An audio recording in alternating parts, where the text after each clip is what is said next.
Okay, assalamu alaikum wa rahmatullahi wa barakatuh. Badi na tilmilka Kuwonku TV jibe o Generation TV. Alal man saba kan fele murtana na studio kono bifana membe farato jang. Puru nsi kacha soto nemmo me alanko Youth Parliamentarian wala ma de Sandu. Komi mfansu de amanke nyada kutati Kuwonku TV kadnal hakilo bakannu. Wati mi be palaso nyinin kan nani sudo janne. Imo sabobe atene mo fula kote woni ka chata kula meli an koy be kala so alhamdulillah atene nada win o moli kono atene nada gagné o soto so bi fela nga soto na studio kon ka cha kudul la anin ka senendo ke kudul la palaso me anko ababulu pour jama moli salon surtout me anko lam sandum kolti bare janninga dum programme kon doron sem fansu bulani jibirani lamiral signo kon don Melika Kuwonku TV follow fans. Assalamu alaikum warahmatullahi wabarakatuh. Mbadin jube ralo mbe mube kontrolna. Janne mbe tambela mbe kontrondiro sindela Kuwonku TV management na. Ngayro nyina munna nasa wanyanti ja. Ya bere ada bake purun kanyin kachasi fal soto. Soko nyaron kol. Kie kontibo la barol la. Kontibo akumata bake. So abe kumala bake ni munyaton ko de kamuri la mol kay kala mutande be mun kula keka so wala na brian na bunda konkon pour ngana nganyin kachake manton ko tonko ngaje ko mbado ngana mol yen kacha soto so be mo be konton na mel ba jube ka ba fola le munya mol fe nyin eri kilon ko na le la moy mol la because adal la tamun del ti adal le nyim place o din tala so kumata bake pour ale la moy nambe mem fola adum be manda be on tala pour ka ku jama senen membe dending NYP la ko la yo ngamira ku jama la bije membe nundi bot bi inshallah ni ala kitala ku jama la be bola mole kumpoto adu abe sene ala fana ala barka bagat Okay, vansu baraka baki ilo ku seniata baki komi kadum programme kondono nani nin kala follow kalamen fansu wala mu funding ke wala komi National Youth Parliament comme UI National Youth Parliamentarian for Sandu kodi moli ye yilla munne te bulu men kata Sandu kolti yo wonyen karo kuma da bake yo jannim betala nyato mba asenen la comme National Youth Parliament bundalo me alonko advocacy institution olom me alonko etel kama mammen naka mansakunda londi silokan kaje ko ku school mel manta ka nyama ke londi siloka ke bonde mole nyoto fana ndel la do ko nata atata nata wolomu ndel manke real policy me kalde dame alon ko en kata nga lual faling o nga positive change nade ningo positive change ndel faneta nga luata ka faling nse menkeno ka advocate ka influence in whatever way ndel solo keno so wala nani National Youth Parliament bira fegeta amandal man sakunda koto ni mange man sakunda la bundati abelora fayele me alongo it is an independent body 2002 le bundani lota da me alongo Gambia funding kewol nata ye bundani lo momel yalongo bangol la ko yesula so bundani yirwata wonyala kada yirwa ka fafuta tan tembodo nga kono fanunde yo barka senande wolom National Youth Parliament ila do ko ken momenti adele me expect ndabul wolom kal kan jangayandi dame alon ko alla bada ko wol funding ke wol ka fudande National Youth Parliament because ne mole sita comme commando melbe na settings jubeka mole ku jama kacha membo ko corruption membo ko Public Law Order Act loi membe marenka tili tanku sambata ni banko kan mbodo person with disability differently able momel yalon ko yelanjur tangela ko wol kacha women empowerment musol be fengela be fasa no la nyame ngo fanan kacha so o sitting scholar nada silen quand même passé quand même commande resolution so resolution o kaytolo mun dal be kambe ndamen na député funding ke député me alon ka be pass la kada National Assembly and other government institution mel alon ko be responsible with these issues ngamel discourse so that is the only way ndel ka influence Kenya because we only advocate bon muga notano in whatever way so at my personal level nde lafta ka menge wolom ngamel be discourse National Youth Parliament mbe a very comprehensive report bondila dame alongo mbe cool safela abe dinon na bake mba safela kadanna National Youth Parliament for Sandu Honorable Ibrahima Jete nyim wato be na be nyokono nga inform ko inna because adalam real policy makati ni nata loi fana karola loi yata la suute kajo ko adalam Sandu la nyaton koti adal dum fana se loi falin no melbe fondinki wol batandi kan Sandu son dese menke no nga nganna bata kuol fa na nyo kacha kuol la bonde di sono tano la adal la do ko mode so lafta ko ke bonde la do ko mendi wala mo ka di sonta we only advocate kaje ko ñinna ñanda kala ñinna mulwalde mel ñanda falina pour sa fondinki wala ko wol se sona adu ñinna bata ko wol de mel yalon ko be ibije ebe fondinki wol batandi kaje ko nga solution so that are responsive to their needs and aspirations as young people.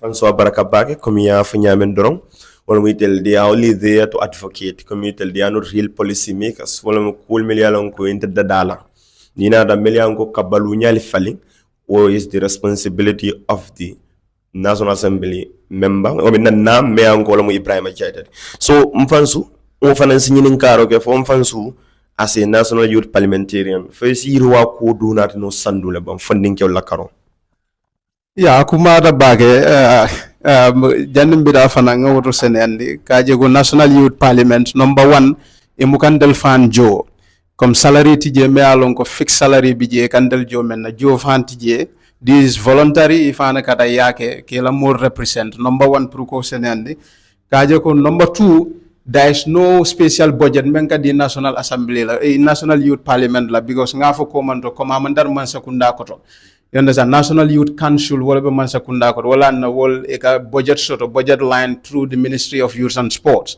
but ndel mo soto so abe ko ala baka pour nga demaro soto from National Youth Parliament has an institution because idel fan na fulo nga tanke mala nal hakilo baka kadre fayo wato pooling station jamal mang janjanno banko ka because na fulo la kenyalom and citizens ñi ñanta kala wato fam mem fana na mankino wato la because na fulo la kenyal so ndel mostly kodo ka soto nyame wolom dono funds e mol ka depend wala bandala banko medialon ko EU ñol UNICEF ñol anen kata ñum bundal international organization ol melbem e dunia kono e ka safero ko wala to kaje ko yes nga National Youth Parliament soto so ninga de marol soto nga ku jamal keno wala kono but kaje ko special budget la bije menga bonam from the government woman soto or National Youth Parliament because commando biringa fo sitin soto melba follow kan EU la ambassador na je jannenka start na MOU sign memorandum of understanding kaje ko impressed baake National Youth Parliament be kata ko mel be ke kanyim banko ka because ita da banku jamal to le mo sifal tarje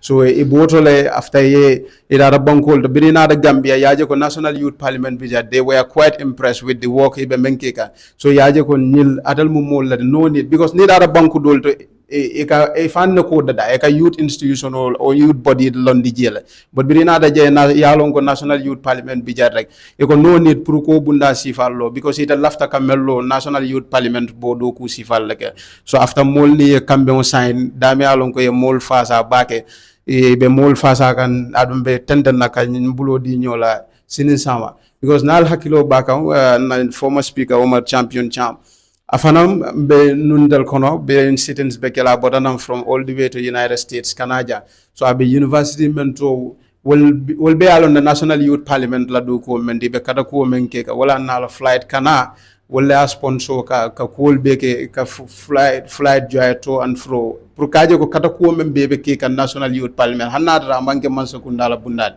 bodi be loren kaje ko fannin ke wol kan si jamfa so nde at my personal level ndesa menkeno comme Sandu funding kiolye nga start ka ndel sa menkeno wolom to mobilize fund wolom ka nafulo ken sunyo kan kata ka dirwa ku wol dol na di Sandu but membiji ka senen wolom kodi mandar je because number 1 e mukandel jo salary tendel bul adu budget mukana National Youth Parliament fa has an advocacy institution pour ka demarol nadi tundol to ndel sa menkeno nganna mamandi on ke ka mol safi ka demarol nyening so ndel afta ka menke nga committee fan set up right now dami alon ko funding ke jamal meli anko ko funding ke kantiol lom Sandu ye Sandu la funding ke wala ko wolon ngo committee set up after school outreach la kala probably in February because mbe preparation okay kan pour ko ko fenge sambe menke no ka safero ke bundalla ka demarol nyin ndame alon ko be futala school to ke ka dinnun karandi about career guidance and counseling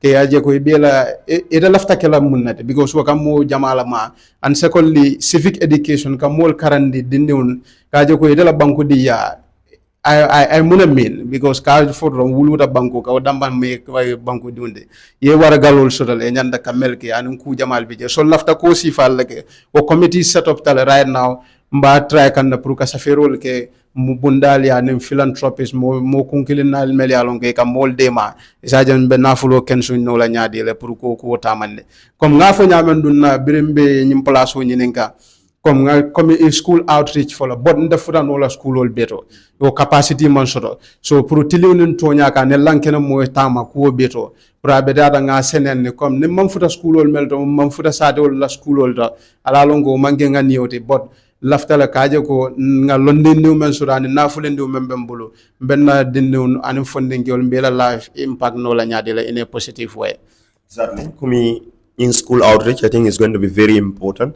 Kajeko, you go back to people, to the grassroots. You talk to them to inform about. Na nying namkuti meyalanko far too long has not been happening in Sandu, especially when it comes to National Youth Parliamentarians on la cool, because they are long. Is it Mama this son la time? Na long walto from the HU exactly. So be kumalaba. So. Ndalafte ñinin kala sabanjam men wala mu inin député la ko be ñaadile kala bulo di ñola pour kañin ko sifal keno abarka baga o ñinen karo kumada baga biri number 1 biri nga start pour kañim place o fenge biri nga soto nga safiro ke kada honorable Ibrahima Jaite because nda jere ko he is a partner, we are partners in development and asken na mirol de kala kilindi wo harama dia la fam bonya mol ka wulu la fa kono kilim body muka ke mo sifal kilin yo bar men kuma na common interest be mento wolum sandude abe sandu represent ka at the highest level ndabe lower level pour ka sandu funding ki wol ka jangende so birin nganyim place so do nga safiro ke kada honorable Ibrahima Jaite ka kala mutandi ka jegom fana alayende ma nganyim place so so abe kuma la bake pour niyam bulo di nyol la ndala bunda be li wato bawate nda fana sula da ma ko ro layte bulo nda hesitate la fam pour kam menem fam be fuda le male mam fude mam be kumandila le kaje ko nga nda lafta ka kuol melke ngefoe adum fana bringa nyi sitin soto nga safero ke la kada kan kay ko bina sitins da mutakan pour na force extraordinary session ba sot la membe ke la sado da kayra ba conference center afane reply I welcome with good faith ba tentula bagalo ko la en jay ay encourage aje ko ye I motivate ko yento kaje ko ndal be mo kilun nati mbe bota butundi kiliwna ndella se sandu ke sanduti so I welcome baga with an open arms and ba tentula bake wala molo me alon go he is welcome and to be honest so because birum fundida ga kanyum watol mel beke pour ka safero ka kala mutande mbe ko mel be kanyum wati shutumbe o be akan safele wa hanna busy da ka reply le nyabe nyama so nga tendu wala bake so kata kana ron natema liyo la bije problem tije ndal natema na sula da menna ndala bunda be lenna wato be la adu ndekan sula da menna bulu mba safela la mba kala mudan la ko wajinna le kaje ko sandula interest weta at all cost so la kumata baga kadon saji maybe tala tontondiro dibite ka o falansi Cairo do not no sandu kadon Ibrahima Jaite to be honest nak the people of Sandu komika la fili ayna diamuye bodamu ka song Jaite mo ka sola but through you I believe community member for he is very welcoming kama nalka kudul kacha be ndema bakel so ite amira komi National Youth Parliamentarian mun kolea kulle bije melian ko kamel taki surtout ni nada mol ka expectation o men sur la Caroline kul bi nyadi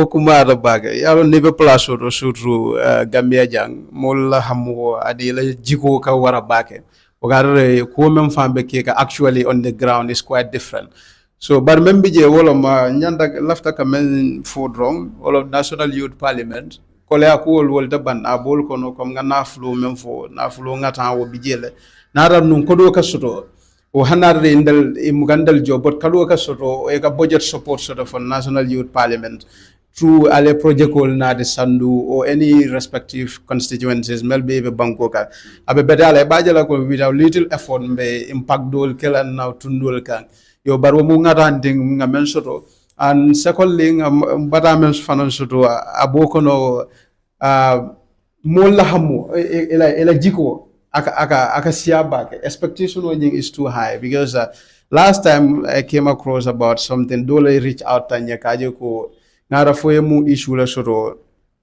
ela sate dolam after I reach out tanya ko nyeko alnyanda kandema comme has NP ngay ko no ndala role manki wote yes nsa facilitate no le kal dema just for the record malafiki to unveil yo but expectation o kasia baga but lafta kamelsen and the wolom yeah ndabali jela but sembo membe na do adan do yata baga because ndambanda do ko ke kam man sekundai NYP mu advocacy institution comme ngafo nun ko man nyame yen se facilitation ol ke ka kol tamande ngaje ko nga demarol nyenen dulal to but kaje ko it is legally binding upon me man soto because loi man tarinde no ma me alon comme fansi nyanda kayenkela comme in the case of honorable Jaite o man tarje so ndese menke no wolom nga facilitate comme ne honorable Jaite wala na lafta cordial relationship by tarin natema because adala mo real decision maker in Sandu because whatever decision he makes whatever action he takes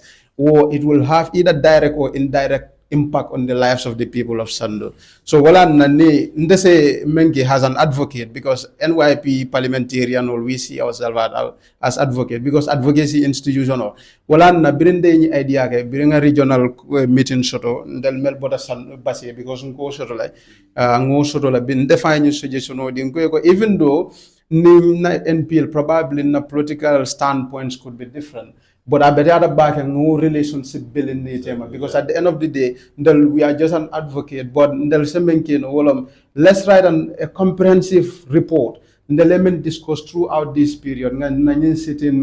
Discuss. Now yes, let's assume Public Order Act. Chapter 5 GB section 5 and section 6. Clearly, if I can, these are laws that are not fit for purpose in a democratic society. So the best way until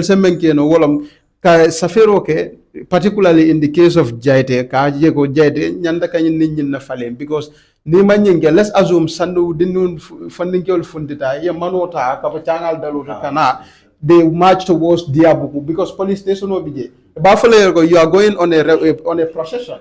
Alman alma any approval sort of from the authorities. So is a life tinyano jela is a dolfano jela some people can be tortured and things like that but abediada back a moli ni luasi falde kaje ko ngi fale the best way so ke no nyama we reach out to real policy makers mels effect nati no at the end of the day because advocacy ni ajube mo any awareness mol kala fi awareness raising mol kala fi confused la because ni nada advocacy jube at the end of the day advocacy adala target movement is to bring about positive change.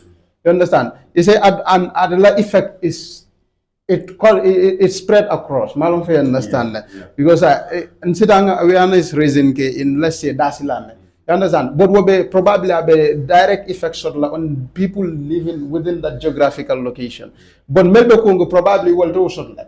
But now engage on advocacy, like in the case of Public Order Act, no falinda, will be direct effects of like mobile. You understand? Bankoka. So wala na kumara bake has an advocate. You can see file jube. Wala na bring the Public Order Act ni read nga understand. Nga joko there is a need for me in the na position on to proka comprehensive report that amongko damband even in the case of corruption kujamal lekate even these MPs Melfan Bijay, they are fully culpable for so many scandalous issues.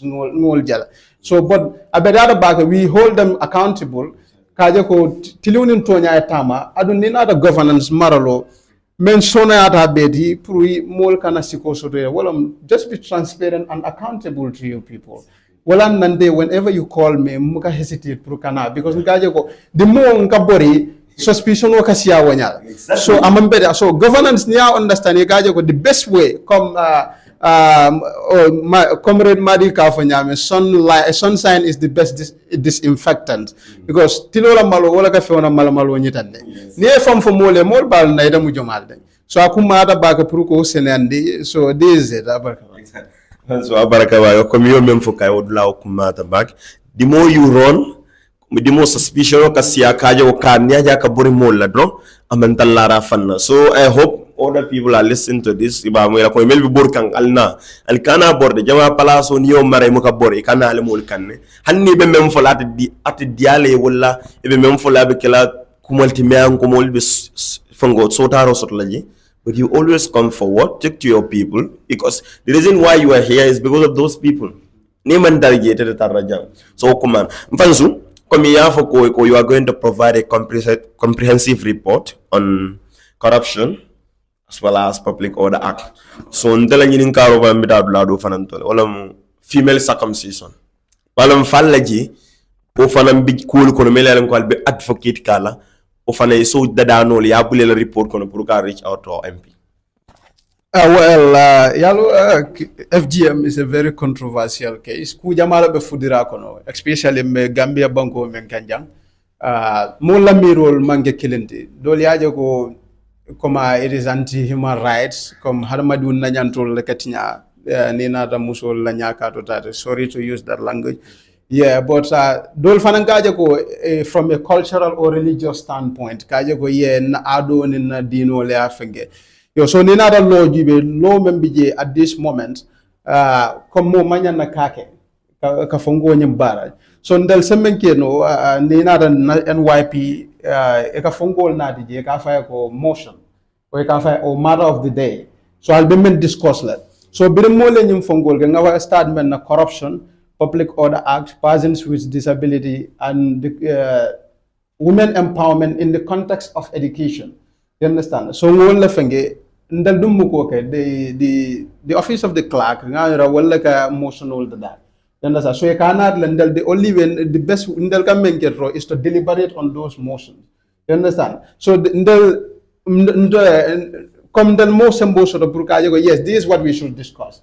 You understand? So na personal opinion, mo safet kada honorable Jaite kajo he is the real policy maker. But at the institutional level, yeah, I don't have that capacity to co-influence. You don't have that right, like to push that motion. You can push that motion, but wobekela in an event, nalbe agreed because motion on niya fenge fire for moya second janabita. As probably as a challenge ni fuda simply because I know NYP, so no need to disclose so many things. But near somebody abe call ala back to prove that second. What about because that is clear. I know. You understand? So abe call ala back. So doesn't make no opinion because handarandamu a youth leader probably FGM. I have a different stand against it or for it. You understand? So doesn't make mbola use la but hanada in the lamol kake because 99% of people melbe sandu kake. You understand? So they never more represent. So I have to represent their voices. So is to go back to them ni seeing a kacha. So it levadig mendina hanada in the mota. You understand? This representation. So the lemon for is in the bitangol of sindije. I do not I connection also with religion, with culture. So it's very controversial and it's a multidimensional issue. It can be from different angles. So I have a call back. Wala na neighbor jubela come can I jube and in juso fungo like I jubela in a holistic view. Yes, this is it. Yes, it's anti-democratic or it's anti-human rights. You understand? What love you moment? What is the scientific point of view? Doctoral la Carola munna for research so that may approve yes, it's a good practice or it's a bad practice. No be so that. Melbe dino la Carola eko dinting hadis wol nim fonkol melkan. You understand? Are they authentic? You understand? But menkumara ndela fonko to jam. Menkumara is the people. You understand? Because ultimately I am answerable to those people. You understand? I owe allegiance to nobody, to nothing. Apart from the people of Sandu. You understand? So, overwhelming majority agree to men. Even though, as let's say, I'm not saying that I'm Indian, probably it can be some dolta, ask you as a youth leader or a representative, or it does not go in tandem with your position. It ain't mentioned. But even more like Jubia, like I go, they mandaro class sort of just for you, but it be jail for people. So it doesn't make no come ila question is number report ni Safia Langa Safia to Jait. Adija no we've discussed that with Jait. Come ko kera jan. You understand? So ndaka Jubia from that point of view. You understand? Because Niajibe, this has been a practice me along Gambia. You understand? For most of for centuries. I mean, but Niajibe Momel Kafa has a result of it is very minimal. You understand? Yeah. So and secondly, a connection also with religion and culture. So one has to be very careful with regards to this matter. So on a personal level, the only way I can reach out to Jaite Prukaja, this is the position of and this is the position of the people of Sandu, and I have done that previously. So ultimately, representation, that answerable to people, other people. Sandu kumada, Sandu's interest, it comes first. So whatever come after that is secondary to me. So wala nandagajo go this it nimoldo kuol kela membo ko FGM me alongo musul la nyaka ta is a very controversial issue. But akumada back you listen to your people. You understand? Wala na birin the honorable JT meeting so nga fa ngai ko for any consultation okela. Akade telephone consultation okela, which is very lame to me. You understand? Because your motor shot la me alongo is a drive now within 3 hours you foot a day. Any AC alcohol will be commanded from each village. I'll food a blood even at your own home. It's fine. You understand? I'll your finger so name agree because alcohol will be alone number bolong konangal na name meeting bekela side over alcohol ka city will be commanded.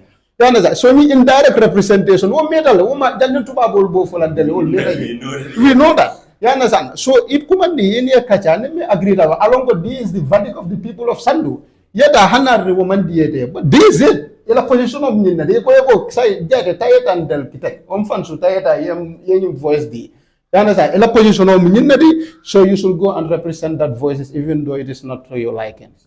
So what last you can write it personally, but you cannot push that motion because it will be very difficult for it to be secondary. You understand? Because like you said, you are there to advocate. You are doing more of an advocacy than trying to implement policies or trying to make policies. Oh, that is very explicit, my brother. So, odla kumatam fanso, ya fo nyamen dorom, kaje ko itel bijele, they are not real policy makers, they try to advocate. So, anisa embetula sandula koto, because itebe sandula represent kan. You understand? And ya fo ninko National Youth Parliament kodul ka kwale albul, so konina the funding na Karola, and in Nina Fongo. For ye tempting as at now, ye ku soto le ba melon go left akala Sandu ebe process won kon. Well, come ngamen fong a committee set up, a committee of people mele alongo Sandu ngamol sort of from so many villages within Sandu come funding cantials especially in Sandu. Is it Sandu Youth Development? Some executive, chairman or Oba from Jeba from Sarademba. So now they connect come back and be cool kachaka. So the best way in them for ask probably these days be online meetings or like a Kuwonku discourse. But at this moment, Amangeko there is a ready-made phone for us or any plans. But I have plans in mind. Come for the best way pruka kodo kensu nyoka pruka nyil keno because need other school also. I'll need to transport la pruka from one school to another. Now, not for that school, at least I'll be sensitization about certain things. Come Mel mentioned previously. At least it is tangible. You understand? Let's say a book or pen. Yes, back about a minimum it depicts something. You understand? So ndela plan of family come tada school or mel visit nga yiro tutuje. You understand? It will serve as a remembrance. Come up, come left out a tree of liberty. You understand? In every school, in that make sure to school come that to do no beto. But this is the idea I have. But right now, the best way to make it come now for na fulo ngatan kilo abe mol maka. But na London doing connection all mel so dan se saferol ke ka demarol nyinen be funds raise la nyame pour nañi xamé ko pour kaka because ndaji nyame civic education adalom foundation ote banko nyanda bill la men ana sa mo sa furro ha am fan su ite banko di unde ha wulu ta Kuwonku ya bar sa banko di yanyi ite la obligation o mon ya na san mon kata jele ka je ko yes comme imanya naka ka mo challenge especially mo membe represent ka ya na sa o kela ko do di mo la last time nen do be ka jaga nga ko sa min dal kafuta nyokan jang nga ko do fenge comme teko ya na san sa nga nakte ko di men na adamo. You understand? How will you feel? You will feel bad. You understand? Ako nyo kung basang bala police kung nga nyo fa. You understand? Nga ko sa mo me alongo masa kula kana katal la na mo ta. Nemem balanda kana mo jo ibine no ma. You understand? That is legally binding upon you. You understand? Ila eka ko mo kunkil nal kana mo jo. Hanal la kordal fan kana mo jo. Dafon kana mo jo.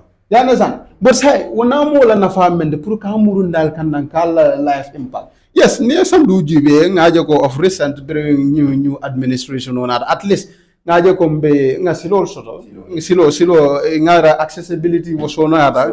Yeah. But ni nada jibe infrastructural development in my own view, you understand? Loro la karola wo mu last in the ni nada development on. You understand? Mo beta bor kam manoka kongo bela. If you put a manoka, it's not properly equipped. You understand? Why is it that the Lamol is far from Basse to Banjul? Last time, I catch Soto, Nemo Dolon, by right, Banjul, Basse, Bansang, Biamu, will be a referral hospital. You understand? Nindel Nakola, the Diabuko, because they'll be continue Diabuko. Diabuku manyana ni pura diabuki ke manyana katambe basela.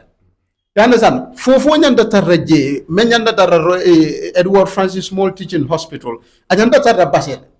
You understand? But wo be wala na nina right jube haramadu na nyanto ya tala sinya you have social and political rights, you have economic and social rights, you have cultural and environmental rights. You understand? So more guys, yes, probably more silo suto. You understand? But economic afanutale. You understand? More be nyim banko ka muna na Gambia hanisai ndela banko be kende nyame. Mukam fansinde no domoro. Ita you went to China. Ya na China is all be nyame. You understand? Ibe doku wala. Al more Gambian for ina ma Gambia la ba manke ko aka criss-cross le. Ya abe flattery na atara fa connector. Ndel ima konkoti ja kongo me jam fata ja ndama la bansanno oda han konkoti ya ndesa woy mukadu sade kono kom flood woy soto sade do abe bun sambala ale ndel sole anya bela ay nin tilibadi mol ya ndesa solar energy sa soto no anyama so ni sida ya be jibe ye mire kaje ko ndel what are we doing ala nyim be dila ndel de ala blame la nim fudal la okay you understand adwa mol din la with the right expertise tiliwni to nyala mukatama you understand mol bi janna comme mim banku dol be nyame be kara 40 kilo nam be ka 40 kilo ni na governance la is general principle of governance management principles all baby jela you understand oh that's general adalla jannal man principles so the certain managerial principles or management principles all they work no you understand because for do employee it a term of reference yo long do fana ata long is also operate no but sa ni na do mol jibe kaje ko no mu manyan na fanka mansa fenge wala na president lo da ko ako al intendu folo ngamen kale jannal ben danela dole you understand that stabbed me at my heart. Who could have said that? If it is other countries, the moment you say that, that is an impeachable statement. Completely. You understand? But say new for the man can there. You understand? Only you are partisan. I'm not partisan. You understand? But let truth be told, more to nyafunyo kaje ko nyinna bije ndele nyim bankolo soto. Nga azum say European del be lock e ko motita. Mbida mento. Yana za malaika ta jila na yin banko doku mole alai hakilo di molla nga tamande bonni yo fu mole ka mol kunende kuwena e ka jala ko ide yo bin partisan so this is it for mole fonne jole nga nyo kala mudan ni nyinna political party politician on average gambe jay katari la interest la no yana sa kadula siol kun sandila nyola be kuma jawol fo la nyoe research ya fongo national human rights commission na report of recent e ko the biggest perpetrator of hate speech are the political parties and their leaders. That is true. Sa adele party alone, the party me along adel la principle of mendi. Look at their names. United Democratic Parties, National People Party. These are amazing names. You understand? Gambia Moral Congress. Moral. New Bejibe, but say, for the morality shot has a leader. No. Ngam Jibe Honorable My Fadi be flip flop kanyam of recent. You understand? But Mulkaja go, these are our rights. Nyanda Keso, it is not a privilege. Moment that no. Why should you thank the person? Praise singular. Danila, as if he is a demigod or a mold the malongo. Naturally, you will continue begging. It's sad. So while I'm nita e karanda ye farm rosodo, come neni sifalje and ye can mold yatal la mold so benyame. Ake ni okuya. Yanda some day I can regret farm muna nanda school. Because then the impact mengela mel nyanda ke la mwena imuke la mwena oni la mwena ka je ko mbek ma ken sono foka. Why is it that monde la funding ke jol jibe be tu kam ba ko ñun 2 months ko ne ko not less than 1950 Gambian youths wolle banko bula brain drain university student o le de lon mol ka karanjande Gambia funding ke jol la be bande mol bije bijang e kata e mukadomo rosto ni tan bi dañen silo ka medie fa e kakar funde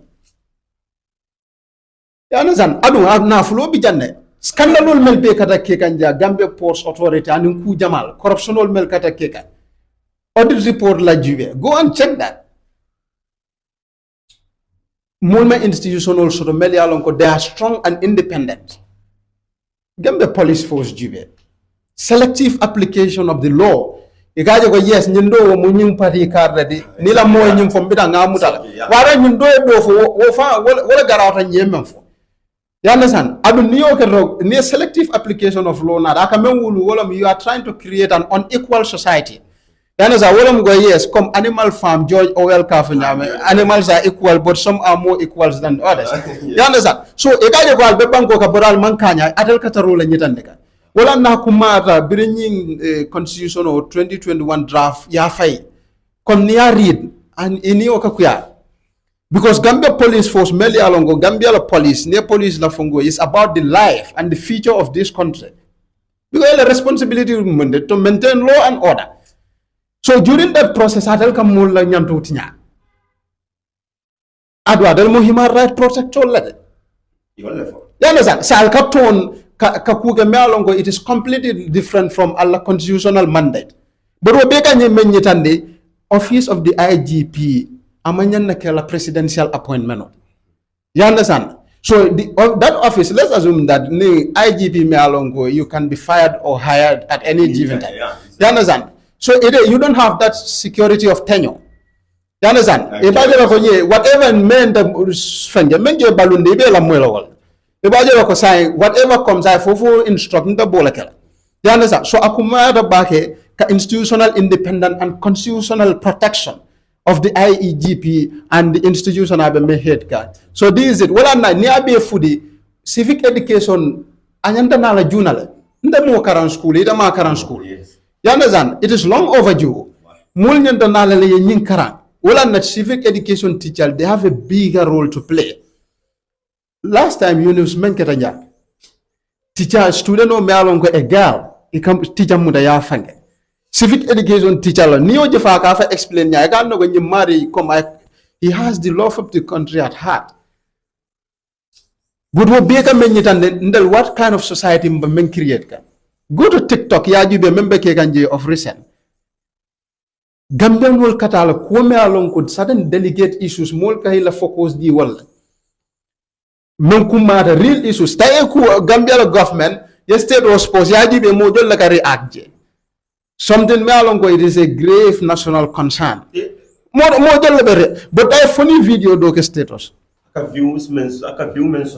ndel kata protest la le mol ka fanya ko you should not go come man time most you understand o ka fo ka nyimbengi at the end of the day munakate Bunda ajo probably yes, ndem fang nga realize la gonde am a citizen.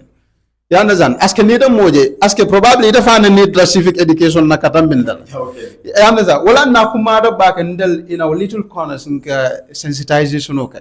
You understand? Nga kenna own ambassador of change. Ide be dame ngini melka siyal ka kampe educate them. This is it. Nde wherever I go, this is my principle ndaka operate mengen. Ansu kumata bake komi yeku kilim fo jang ukuwa defana wada membe China na president na speak to me especially Brikama ako nan lafta nga marse wuli kilin keme fula lwali alala chairman o bonne ni fo banku dolto o sudo ito kela jibi bailala because munekata chairman o membe je comme let's put politics aside na politico UDP NPP bolto ngam kumasa men kumata gambe di ne kana mojo ka president ojo gambe di ne kana mojo ka chairman ojo ndala jiko fe ni de koy banko la je lafta banku do ko la itenda mem fololom ko nin chairman be kala kilintele nga Brikama do ko difference mem men de nga bondi ji but men ka Gambia ko mem fo son olom problem oti anim fanan komi we are still in the discussion president na meet the people store ite o je nyaadile katon emu funding ke nyaaton coordination youth parliament and also itate la ma fawnale anim fanete mu ne karang president na meet the people store kon Yeah, bedada baga biring arara nyi muru na ka banku yayo ke ako ma ata baga ka banku dimun kala mutandala ka je ko president amu kata faye banko la maral kitabo le afo ka fo every year president nyanda karala kata meet the people tola inen banko diwoni interface sotale kacha comme ila bata ko wol mum munnade yana zanna so albe solution wol nyinin na wol la nyaadi le ani ko opportunity fana use yed la jamal visit alla nyim fongo project side visit sal yoke so ni nada jube yenyim nationwide to alla nyim meet the people to jube e ka jube ni a jube anim fanna jamala ni o ka kuyan because he kaje ko yakele like a political jamboree comme more of political rally you understand mol bita in another moja la member lola be real issue discuss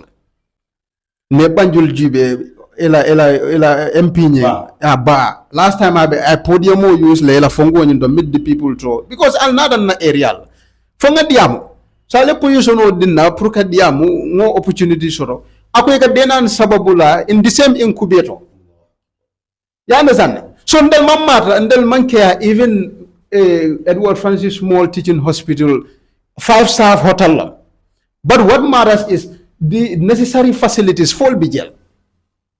You understand? So nina ra jube e ka isul mel be fan jube ka je ko nyin constitution fongo provisional men diam da mid the people tola e nyanta bon la jel it should be flushed out.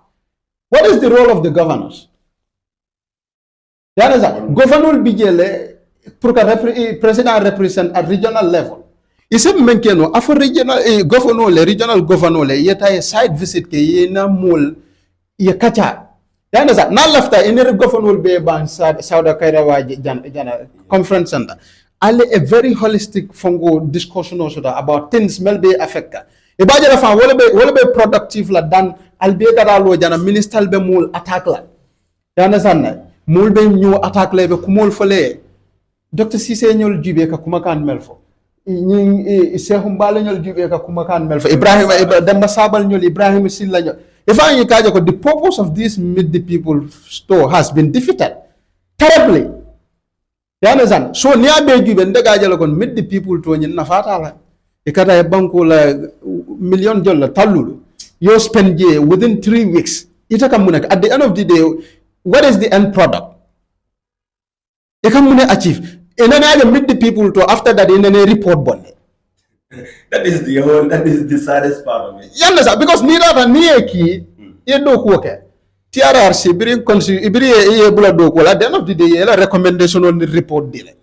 You understand? Kafu near even the tax force near that at the end of the day I'll report deal.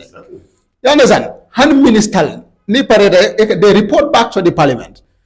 But I meet the people to me along it is a constitutional mandate. You mean the president. So at the end of the day, adala mel gadrano matang mel statement takers or whatsoever you call them. It a role moment. Because at the end of the day, it has a failure. Because that will be an indictment, come fan failure of the meet the people to Alcaron. Because you have a report or a motor safela in a report come Dambasaba Lenin Nafo. You understand? Dr. Sisego SFL is mentally disabled. You understand? Neo Beju Gajako Abeta Nata Kodi Kasarolum. If a mola Kodu Kasarla, imagine $15 million. Over Kuja la spender. Even though you one hospital la target. I bang. You understand? Yeah, come leader. Sometimes moments see like advice wala fan. Ni see that dividend fan na yanda jala ko nga nyim bande. Yo barisai dividend mu me alonga dalom bangola ingino. It is the fulcrum of our governance system. You understand? But say mun naka ke wo dividend bu. Ajibe Honorable Bakari Baji of Fonyi Bintang Karanine. Ya lambas nyame last time, but outside opposition about Ilanin salary increment. You understand? Ibetadale ya call names. Akadalum debated me along katam. Simply because I banne kat submit to Ilanin Fongo. So, you understand? Ajibe never interview la mekalne. Nina the constitution order. There is a provisional medium a recall clause. You understand? Come a recall act nyanda dadala in the National Assembly. Me alongo if a National Assembly member is not performing to the expectation, ya bay. Atari ada ngame. You understand? No law bije. By right ngame at this moment nominated member da man the National Assembly. You understand? Fanim phone bin Bakar Baji because that man is a funny model. But mo jama bije it's a rubber stamp parliament dame alongo ni ibeka tafole they connive against the people albemul la nafulo kasarla nyala me along ela budget estimate jibe next year 600 million itaka 3 million moto borendi ikata sati ko ita fa alongo sado me alongo man clean drinking water itaka monofolia. Why not idea or 3,500,000 or 600,000 even more correctly so laja. Hanna begal ni sanol nim fonkol. Benso. Mi madi joba ta fane. Dem buy Benz. Mulbe ta do ko. Kabo janno because mo mandar bogan nam basse kana do ko laja. Ibebe living within this area. You understand? But what recall clause in the buy now, wala nyanda kala luwa be nyanda pass la but dibide jomala bonad la. Because majority of them, that is a threat to their tenure. You understand that? Because when recall clause no BJ, probably Tundu Jamabe step tala kela parliamentarian no recall. That will even bring this productivity. Exactly. Right there, because nema fenge. Wala ma ongul madi ko let them monetize their performance. Kaya go nema perform in the jola to ede la fongo memfenge. You understand? But the recall clause is very important. I don't know, Deputy Jamal Bajela, out of wisdom, Kajago, yes, we need this at this moment. Because the National Assembly man effective. The governance the better. Because President is answerable to the National Assembly. Every government institution they are answerable to the National Assembly. But Deputy Kaja, President Kamenke, achieve the unlawful removal of the Auditor General. Auditor General me alone ko adalam mosafo he is the guardian of our resources. Iku bonde report o membo ko na niwo jibe wo fang bankola na flow men kara kasara.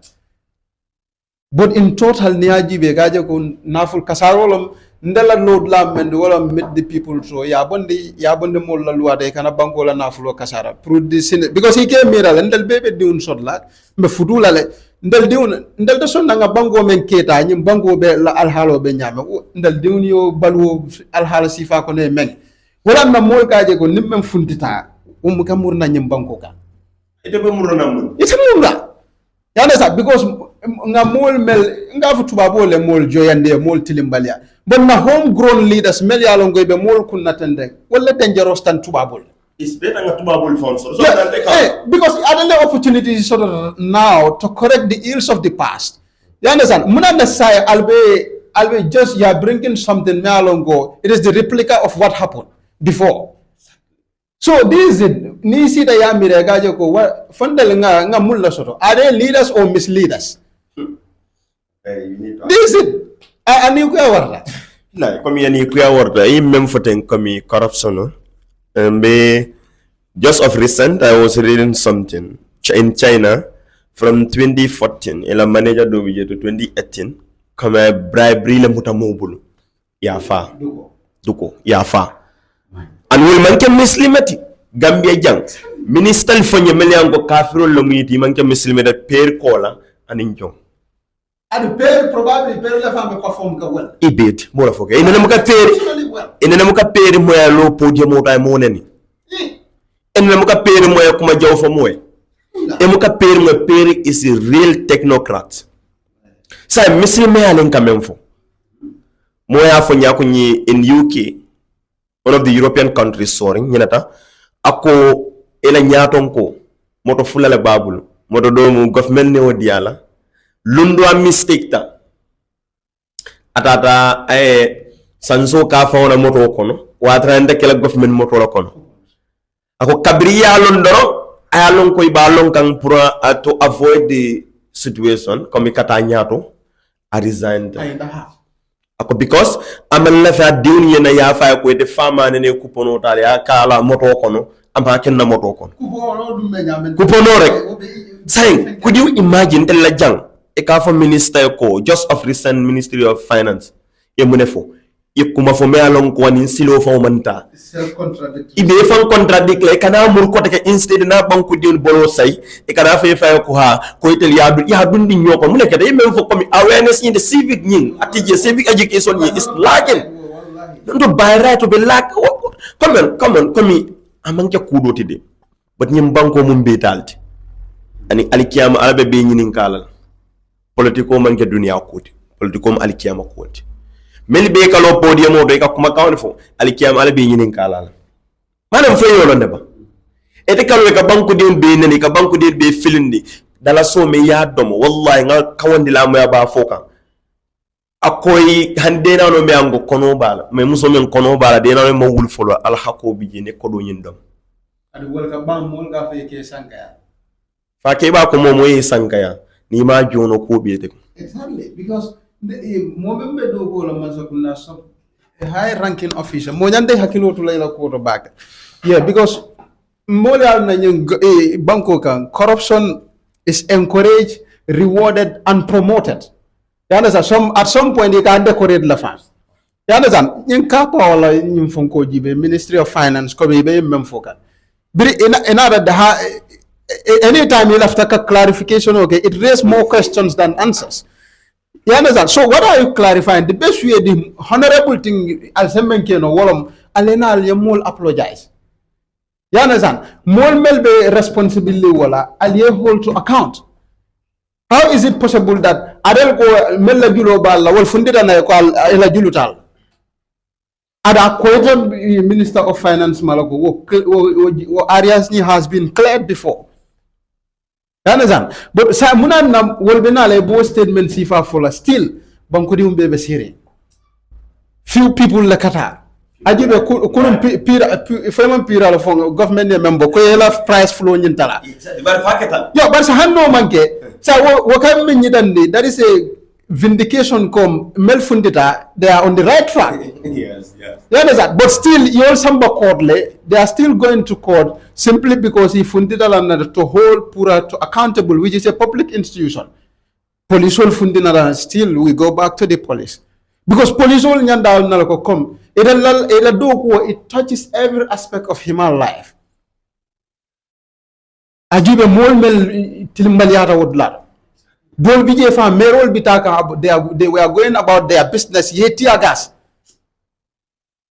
kibal fundida mari nyol jube ya mari samba Westfield clinic simply because I fundida la pour que la fongo you mo arrest because you are unlawful we are lawful. When has that become a crime in the Gambia? But more mukayin na farm ni diam da gajo go yes you've been partisan but daga you well it understanding na bonya understand so ndele sonneta ma even though they discredit la onye demean in whatever way but ndebe memfola ndela position o bedame, it will remain unchanged forever. You understand? Corruption is the biggest threat to human rights. Aka moment for PLO Lumumba, corruption should be considered as a human right, as a crime against humanity. You understand? We have a culture of thief ownership in this country. People will loot our money. At the end of the day, in a community, their family will protect them. Yeah, yes, he is a thief, but he is ours. But what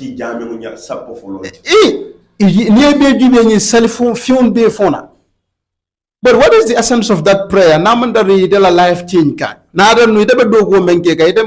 are not doing the right thing.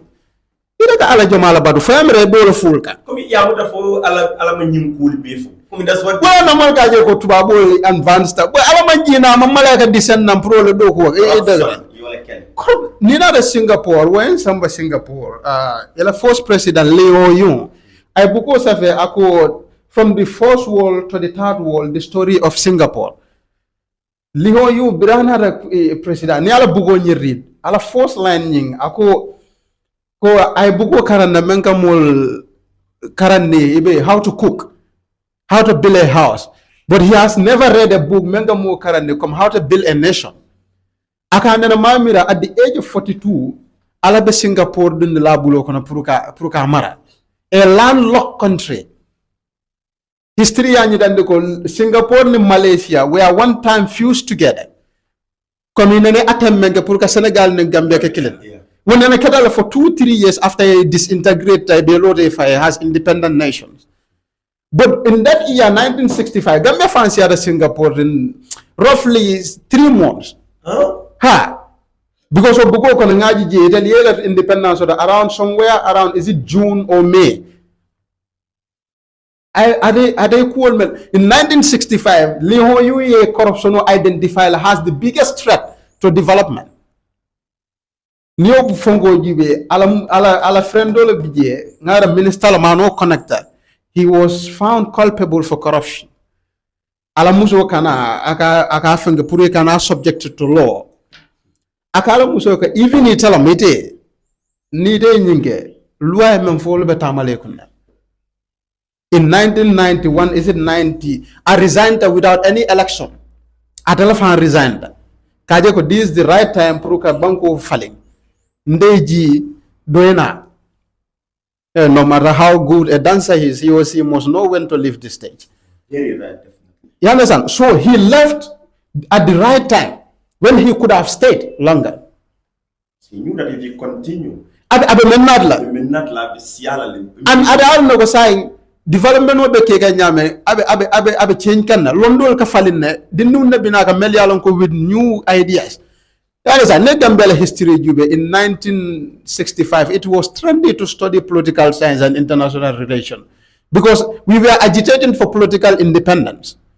So more that in the 80s, 90s, you guys got the paradigm shift, knowledge shift, because economic liberation or more left wall, more start economic development case study, engineering you'll not aside for more before in the era of AI.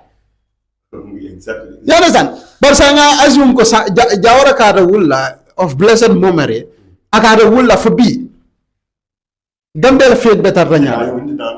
But liho you identify ko mbatunde GB sana recommend kada every government institution also ka policy reform ke akokele voluntarily.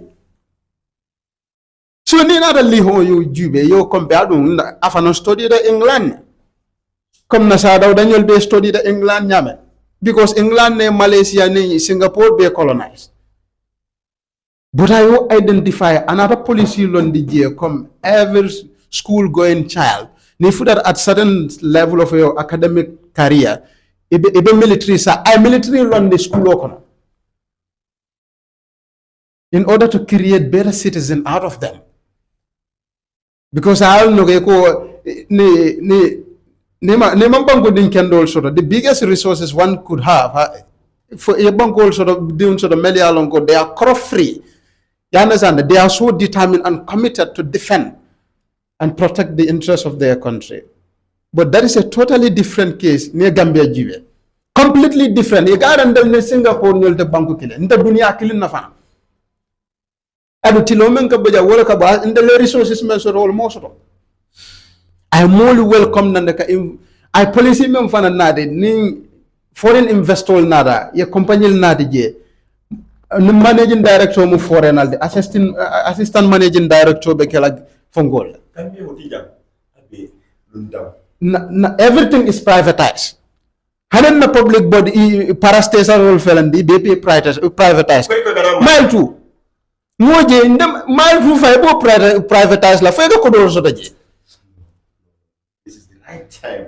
This government is not going. Is it a profit making institution? Imu kana lo ko mile 2 mo so privatized for what? For ni la daje ka ko do jo.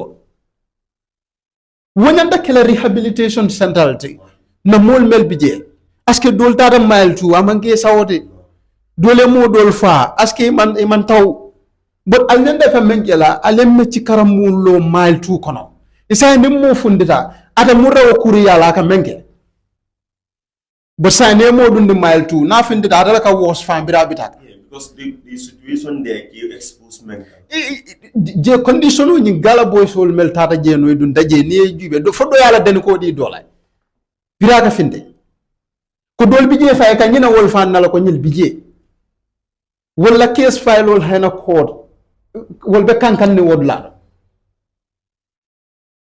yana zak so ega je sa ndele jambe bonde mun dalila ka dangola asu kana tarje because transitional justice me mol bafo ka tunkul sawunke yana zan ku jamal ko timmande abol kono mole security sector reform ke sana manjan na ñing controversial case na dem Senegal ma intervene ñin damola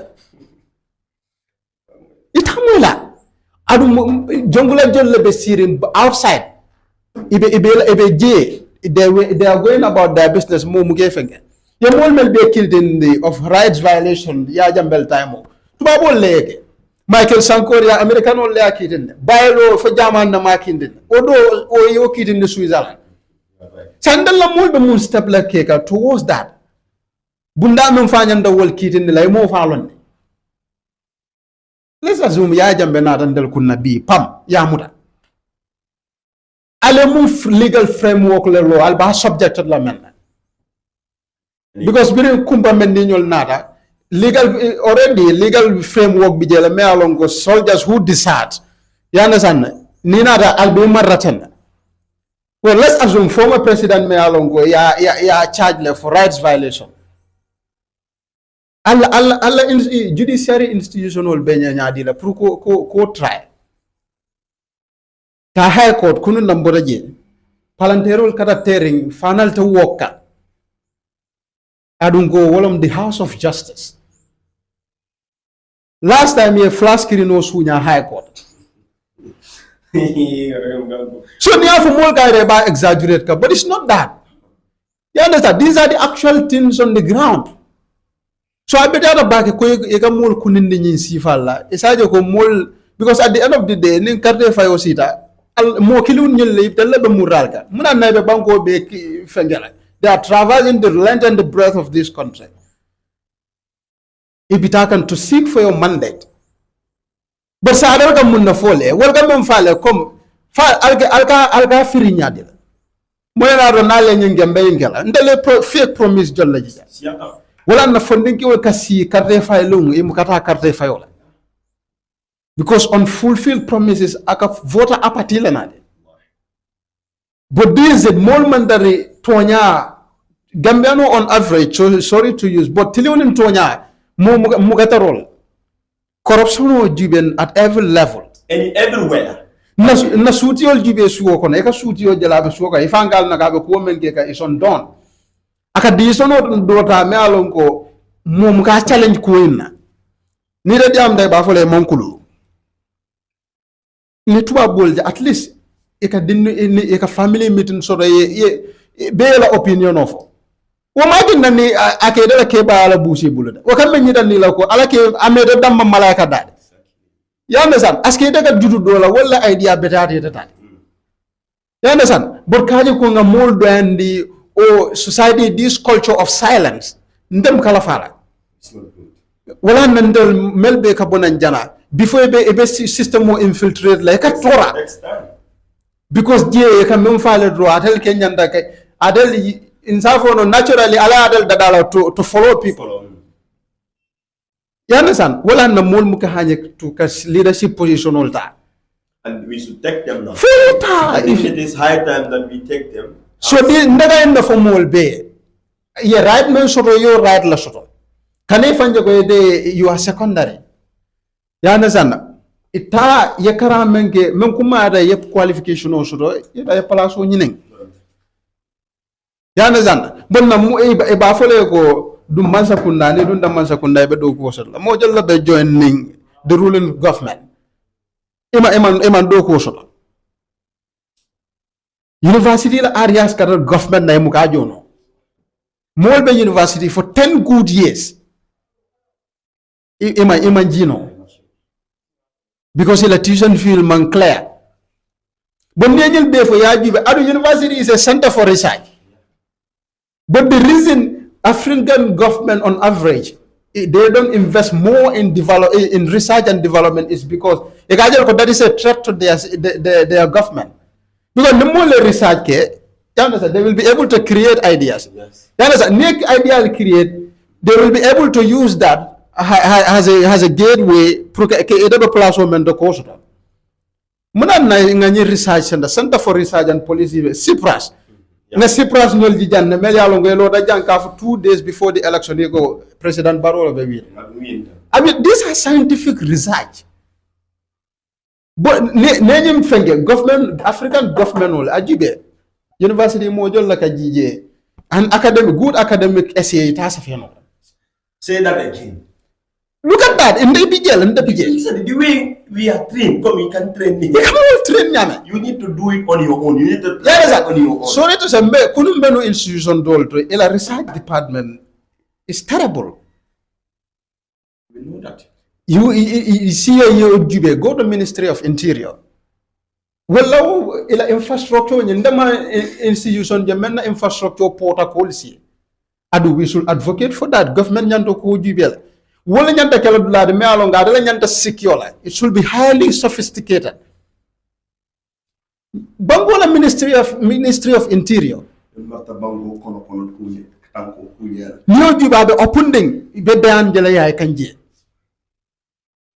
Public places. Jira condition is horrible. Adum sa police station police station like they build all over. Albe kodo bije muna nalma institution wala na mole institution also to mele alon ko victor mol me do ko wala je to be honest mole nga mol so to je la mele alon ko they are doing their best. Honestly they are really trying, but that institutional support who man soto I wish that you have an interface with these people. You listen to them. Because some of these people are going through hell, but still Iba makes sure to protect us. Imagine if soldier retire, life muka change no. Soldier, you people are talking about. Adu nigga soldier di jita. Ida muka do kuke no ko come dol ka Kenya. Either you become a business okay. A business or later political party do it guy. If funko. You understand? But nigel be jube ka ko institutional weakness man better. Wallahi. Ajibere Barack Obama yolofo. We don't need strong men, we need strong institutions. Yeah. Because the institutional strong, the handar they tell mo jaman. It all by personal. Na mulwe be European ka. Melka system mo bypass. Aka mele jani de be kay rosod la. He balance on that. He moved to another country. Free move. Because when the institutional sort of they put institutions in place in a way that it have bypass no like. And they bypass like few of them will bypass no. As a more of a corruption fight and entirely. What can know? Corruption is to be found in every society. But the reason why corruption in Gambia particularly receive greater attention is because it is encouraged, it is rewarded, and it is promoted, which is very sad. hansu wa baraka baki kondanda baki purena bijang programme be diare mbar time ya understand when be jikirin ko lundo faram be sot la janne to come and discuss about this issue. Thank you so very much. Alka Kuwonku TV la jibe yo Generation TV ala baraka baki.